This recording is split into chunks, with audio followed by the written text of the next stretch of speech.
he's quite nerdy. Yeah. And he just accidentally stumbles into Indy's life in the middle of her breaking up with her fiance.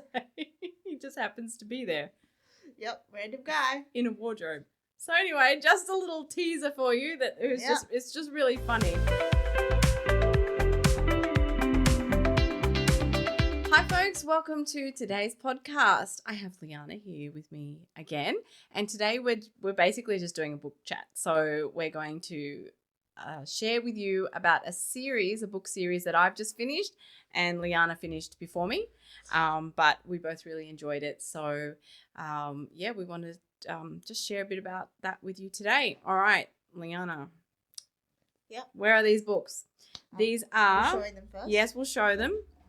Okay, this is by Melissa Tagg. So, is that we're in the right order here? Yep. Okay, so it's a trilogy and it is a family trilogy. Yes. Yes, but it's a little bit different as a family trilogy. Do you want to explain why?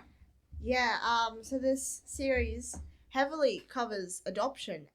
All three of the siblings are adopted. Mm. And because of that, it also introduces a lot of mystery because we've got siblings trying to find parents and a lot of other things that go on as well, which make it a very interesting series. Yeah, so it's a very different family series. I haven't read anything like it. Have you? I don't think so. No, I don't think so. No. All right, so this is Melissa Tagg. Melissa Tagg is a Christian author. These are classified as Christian romance fiction. But how heavy on the romance would you gauge these? It's not very heavy, but I find that the romance that is in it, particularly in the last two books, it's comical. Comical, yeah. It's comical. Yeah. All right, so the first book in the series... I read this one first. Yeah. So I read this first, but she finished the series first. So this is Autumn by the Sea. Now, to be honest, yep, the cover didn't excite me. Neither. I was kind of but I have it because I love Melissa Tagg's books. I've got all of her books, except one, I think. I love Melissa Tagg's books, so I just automatically buy her next one. And so I had this, and I probably had it on my shelf for a little while. You did. Yeah. Because I don't know, some people will think it's a beautiful cover, but to me it just didn't grab me, and I'm very much I'm very swayed by book covers. It can render a book very appealing or not. However, all right, cover aside, this book, I have to tell you, once I started it grabbed me very quickly. Like, I was hooked. And I came out and told you, I think. Yeah. I'm like, this book's got me. I love this book. So we'll talk about this book first. So in this book we have Neil. Yep. Yeah. So, and he's Scottish. He's originally from Scottish. Scotland. He's originally from Scotland. And he's he was adopted, as we said, and lives in. So these are all set in Maine, in America. Yeah. Little town by the sea. Yeah, Little Town by the Sea, which is nice. If you like those small town books, then this is what this is as well. So what did you want to tell everyone about Autumn by the Sea without giving things away? Oh, it's really hard with a series like this. So much is going on because there's a big plot, a big mystery that goes over the 3 books, but then each book has their own little mystery as well. Yes. Yeah. So the first one is the introduction. You meet a lot of characters. Yeah, both the characters in this one have unknown family, don't they? Or adoption background. Yeah, both have adoption background. Yeah. Yeah, so it's not just one of the characters in this book, which makes it very fascinating. Yeah. So, what did you like about Neil? It's been a while since I've read this book. Me too, a little bit. I've read so many books since then. It's like my mind is like, oh, I know everything but this. Neil, what did I like about Neil? I confess I don't like guys with Scottish accents.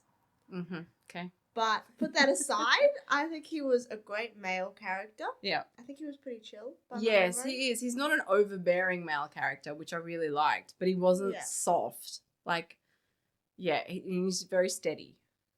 Yeah. I think. Yeah. And who is it? Sydney, isn't it? Sydney. Yeah, she came along because of this mystery they're trying to solve. Yeah. I think I'm just thinking. Yeah, there's a mystery about a missing family member that's the overarching mystery throughout the series. So so Sydney comes in from that aspect of things. So she's not from Maine. She was kind of dragged to Maine. She was a little. A little bit. She didn't know these people. So I really loved the mystery. I don't normally read, like, I'm not a would that be classified as suspense? I'm not sure, because I don't read the romance suspense genres.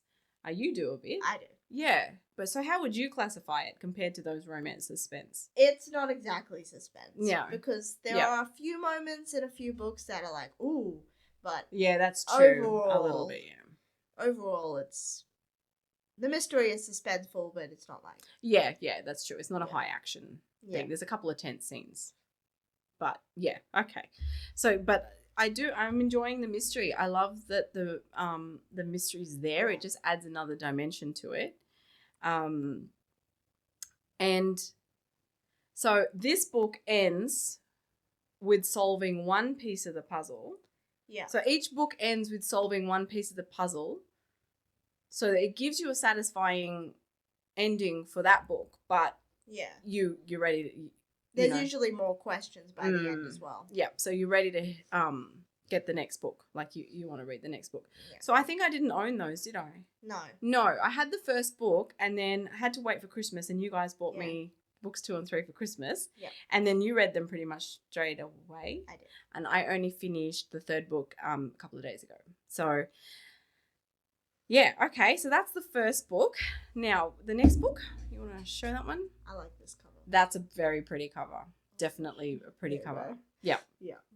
All right. Who do we have in this book? We have the second... Oh, is she the second? No, she's the youngest adopted sibling, isn't she? Yes, she is. Yes. But she was adopted actually first. So this is Indy. Yeah, her name's Indy, and a guy called Philip. Yeah. Philip. We love Philip. Philip's funny. Philip is cute. Like, he's just sweet and he's funny. It's just... Yeah. But he also has his moments of heroism, right? Yeah, he does. So he's nerdy. He's a professor, right? Yeah. Yeah, he's a professor of history? I don't know. Yeah. Yes, because he didn't want to do English because his grandfather had been the English professor, so he did history. Sure. I think it's history. It doesn't say. He's a professor. I'm pretty sure it's history professor. Anyway, so he's quite nerdy. Yeah. And he just accidentally stumbles into Indy's life in the middle of her breaking up with her fiance. He just happens to be there. Yep, random guy. In a wardrobe. So anyway, just a little teaser for you that it's just really funny. But he comes to her rescue in, in such lovely ways that, again, is not the overbearing kind of way. Yeah. He's very sweet, but he's quite heroic, and he's again steady, because he and Neil are very steady. So Indy's a bit eccentric. She's a bit so she's arty. So did you like Indy? I liked Indy. Yep. I found that the second book, the main mystery of this missing family member, it seemed to go away from that a little bit. Oh, in the second book. Yeah, that's true. It covered a different element, and a lot of it was more based on Indy's story than the story of the missing family member. Because Indy has a story herself. She has a history, yeah. I think people would find this very relatable, right? I think these are very everyday characters. Yes. Yeah, with, lives that the average person has. Yeah. Sort of. Yeah. It's always in fiction. There's always an element of seriously, like Yeah. a little bit, but yeah. But Indy and Philip. So there's a little bit of drama in there too, and then we have the third book. Another excellent cover. See, we like the last two. Yeah. So this is The Wedding at Sea. So now the other different thing about this adoptive family is that they were adopted by a single woman. Yes. So their mum is a single lady. She had her own romance story that didn't work out, and not very well. And so, but she gets her own. Yeah. She gets her own romance in this too. It wasn't who I initially thought it was going to be. No. It says on the back of the third book that the grandma's getting married. Yeah. And at the beginning, there was a character, I'm like, I bet it's going to be him. But there was a bit of a surprise. Yeah. So it's very sweet too, because you've got the three main romances, and then you've got their mother gets her happily ever after, as well, which is really sweet. And we won't give any spoilers away on that and who that is. So that's why this last one is called Wedding at Sea. And who do we have in this book? We have Lillian, who's one of the adopted siblings. But we also have an interesting character, Wilder. Wilder, yeah. Personally, the name is not it for me, but he's the more strong male character. He is a bit, yeah. But still not overbearing, but he's still, yeah. And Wilder is not a new character. Wilder has been here from the beginning of the series. He's Neil's best friend since like preschool or something like that. Yeah. So I don't think it goes back that far, because Neil didn't come along till he was 14. You're right. in Muir Harbor, but since they were teenagers anyway. Yeah. So he's kind of like part of the family. He is. Yeah. Especially since his own father died and his mother's not around. Yeah. I think she's dead. She died too. Yeah. She died ages ago. When he was very little. He's basically another sibling. Yeah. Yeah. So without being so, because obviously this book is about him and Lillian, who's the middle adoptive sister. So Neil is the eldest, and then Lillian and Indy. But I think they were adopted in opposite order. Yeah. Indy was first, and then Lillian, and then Neil. That's true. Yeah. So Wilder has actually been very heavily involved in solving this mystery. He is. His father was the hired detective to solve it long ago, but then when his father died, Wilder took over. Yeah. So Wilder is a private investigator. He is. Yeah. So there's a bit more drama in this last book. Yes. There's a bit more, because it's all coming to a head. There's all these elements that are coming together now, and there is a bit of drama. There is a bit of intrigue. In this last book. Well, something I was going to say about this too. Oh, so this book is, if you into your tropes, this one is an enemies to more story. Because we've seen Wilder and Lillian just fight the first two books. Yeah. She really doesn't like him. I don't remember why. It has something to do. We find out why in this last book. I gotta remember what it is now. I remember. It's something he said to her when she was little. Okay. So I'll think about that later. In Lillian, her story is very much about trying to find answers about who her parents are. Yep. So, I think so. Now, do we have any other tropes? I don't think so. That's the one with the main trope, the third book. Yeah, the enemies to more. The other two were just kind of regular. Yeah. I guess. So actually, with this enemies to more, I felt this was a very natural and believable transition to falling in love. It wasn't one of those, I hate you and now I'm passionately in love with you. Yeah. That's stupid. Like, that doesn't happen in real life. No, you actually see a reason, because they have to come together to work on something, and then you see their relationship develop, and they do their own healing and things through the process. So it's not one of those, I hate you one minute and then I'm madly in love with you the next. So on the speaking of which, on the romance scale, and we like to talk about this because this is Christian fiction.